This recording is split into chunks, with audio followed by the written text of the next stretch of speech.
শিকলে বাঁধা এই জীবনের শুরু প্রায় ৯ বছর আগে। পাগলামি করে কখন কার কোন ক্ষতি করে সেই ভয়ে বেঁধে রাখা হয় সাবিহাকে। কিন্তু নিজ সন্তানকে এভাবে কষ্ট দিতে মন চায় না মায়ের। টানাটানির সংসারে দিনমজুর বাবা নবম শ্রেণী পর্যন্ত লেখাপড়া করায় সাবিহাকে। ১৫ বছর বয়সে এক আত্মীয়ের সাথে বিয়ে দেন, কিন্তু দীর্ঘদিন ধরে স্বামীর মানসিক ও শারীরিক নির্যাতনের শিকার হয়ে মানসিক রোগী হয়ে যান সাবিহা। তাকে বাবার বাড়িতে পাঠিয়ে দেয় স্বামী। সেখানেই কোলজুড়ে আসে ছেলে মাকদুম। কিন্তু ততদিনে সাবিহা পুরোপুরি মানসিক ভারসাম্যহীন। স্কুল যাচ্ছে, ঢেল মারতেছে, ঢেল ছুটতেছে, ১০-১২ বছর হচ্ছে ও আর কি পাগল অবস্থায় দেখতেছি।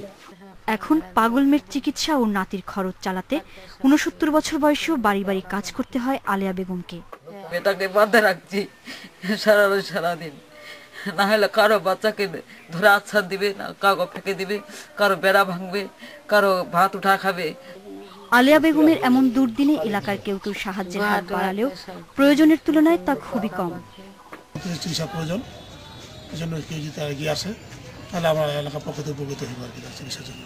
চিকিৎসকরা জানিয়েছেন, উন্নত চিকিৎসা দেয়া গেলে সাবিহাকে স্বাভাবিক জীবনে ফিরিয়ে আনা সম্ভব।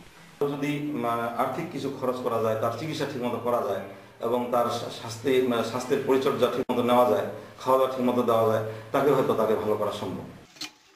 সাবিহাকে সুস্থ জীবনে ফিরিয়ে আনতে সমাজের বিত্তবানদের সহায়তা চায় তার পরিবার।